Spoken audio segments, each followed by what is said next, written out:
स्वागत करते हैं EBS समाधान के एक और नए लेक्चर में आप सभी का।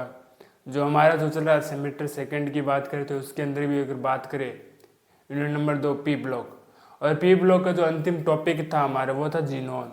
जीनोन के हमने विभिन्न प्रकार के यौगिक पढ़ लिए हैं और इसका आखिरी और अंतिम टॉपिक रहता है वो है जीनोन की संरचना।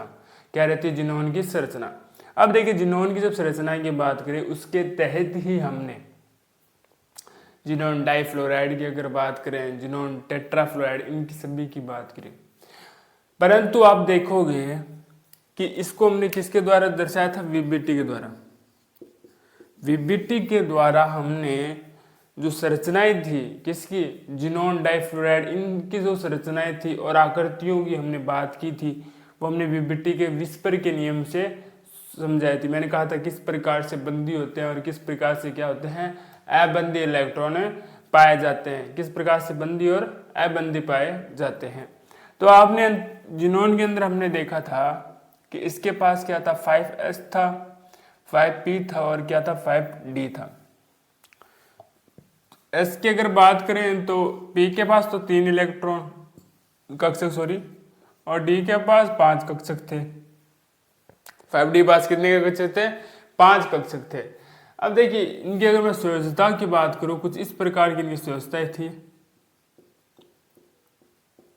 ठीक है। और आपको पता था ये तो इसकी निम्न अवस्था थी और एक जब उत्तेजित अवस्था में होता है तो इसका इलेक्ट्रॉन किस में चला गया था? 5d के अंदर चला गया था। किसके अंदर चला गया था? 5d के अंदर चला गया था। पर मन में प्रश्न उठता है कि सर इनकी जो मैं p और d की जब मैं बात करता हूं, किसकी बात करता हूं? p और d की बात करता हूं, तो इनमें जो ऊर्जा का अंतर है वो 960 किलो जूल पर मोल है, ठीक है। और बंद दूरी की मैं बात करूं 409 एंगस्ट्रॉम है। तो ये प्रश्न लाजमी उठने थे।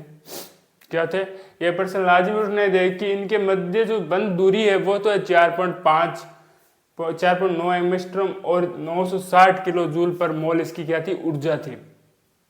फिर ये किस प्रकार से डी को इलेक्ट्रॉन दे रहे थे?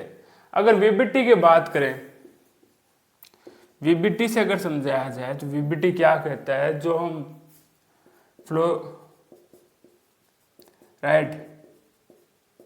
या फ्लोरीन की अगर बात करें, किसकी बात करें? फ्लोरीन की बात करें तो उसमें हम किस प्रकार से इलेक्ट्रॉन बढ़ते हैं? देखिए अगर मैं फ्लोरीन की बात करता हूं, पहले 1s पूरा भर दीजिए, 2s पूरा भर दीजिए,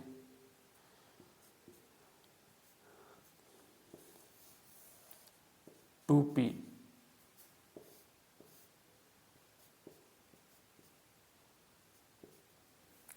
कुछ आपको इस प्रकार से क्या दिखाई दे रहे थे? ये दिखाई दे रहे थे, ठीक है। और अगर मैं इनकी बात करूं ना, ये वाला पी एक्स पी वाई और ये पी जेड, और इसके भी ये क्या है? पी एक्स पी वाई और क्या थे? इसके पी जेड थे। अब जो ये पी कक्षक है ना वो डी कक्षक आपको जो दिखाई दे रहा है उसको क्या करता है? संकुचित कर देता है, उसके आकार को छोटा कर देता है। क्या कर देता है? उसके आकार को छोटा कर देता है।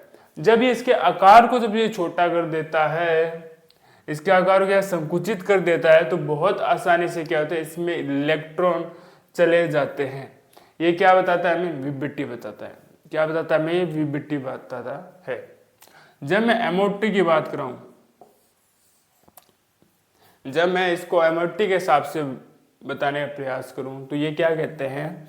एमओटी ये कहता है कि जो इसका पी जेड दिखाई दे रहा है 5D का और इसका जो पी जेड दिखाई दे रहा है वो आपस में क्या हो जाता है? बंदी, अबंदी और विपरीत बंद के क्या बना लेते हैं? बंद बना लेते हैं, आणविक बंद बना लेते हैं, जिसके कारण ये क्या होता है? एक इलेक्ट्रॉन उत्तेजित होकर क्या चला जाता है? 5D के अंदर चला जाता है।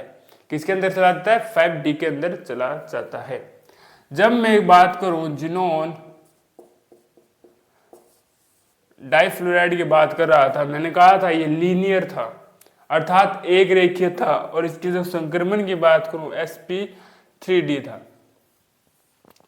उसी प्रकार से जब हम बात करते हैं, इससे में अगर BHB से तुलना की जाए, किसे तुलना की जाए, BHB से तुलना क्या करूं, BHB की अगर मैं डाइफ्लोराइड, जिनोन डाइफ्लोराइड से तुलना करूं तो इसके अंदर तो आप देखोगे तो 3 तो आपको केंद्र दिखाई देंगे और 2 इलेक्ट्रॉन दिखाई देंगे, 3 तो सेंटर पॉइंट और 2 इलेक्ट्रॉन। परंतु जब मैं इसकी बात करता हूं तो इसके अंदर केंद्र तो 3 होंगे, सेंटर पॉइंट तो 3 होंगे, परंतु ये कितने से जुड़े होंगे, 4 इलेक्ट्रॉन से जुड़े होते हैं। क्या जुड़े होते हैं, 4 इलेक्ट्रॉन के द्वारा जुड़े होते हैं। ठीक है, जिनोन डाइफ्लोराइड की आप MOT से भी व्याख्या कर सकते हो, VBT से भी व्याख्या कर सकते हो, परंतु मैं बात करूं जिनोन हेक्साफ्लोराइड की, जब मैं बात करता हूं, किसकी बात करता हूं, जिनोन हेक्साफ्लोराइड की जब बात करता हूं तो केवल और केवल मैं VBT से इसकी तुलना की जा सकती है, व्याख्या की जा सकती है, MOT के द्वारा नहीं। VBT के द्वारा केवल किस प्रकार से की जा सकती है, इसके जो इलेक्ट्रॉन है, 6 इलेक्ट्रॉन फ्लोरीन, वो सहसंयोजक बंध बनाते हैं। क्या बनाते हैं, सहसंयोजक बंध बनाते हैं 6। इस प्रकार से इसकी हम VBT से तो व्याख्या कर सकते हैं, परंतु MOT से व्याख्या नहीं कर सकते हैं। ठीक है, आशा करते हैं आपको ये जो यूनिट हमने पढ़ी है, इसके जो डायग्राम है, आपके चित्र है, संरचनाएं है, वो आपको स्क्रीन पर दिखाई दे जा रही होगी। उसको अच्छे से नोट कीजिए, समझिए, कुछ भी ना समझे फिर आप कमेंट बॉक्स में लिख दीजिए। हमने अच्छे से यूनिट नंबर 2 अच्छे से कवर कर ली है। ठीक है, एक एक पॉइंट्स को उसको कवर किया है।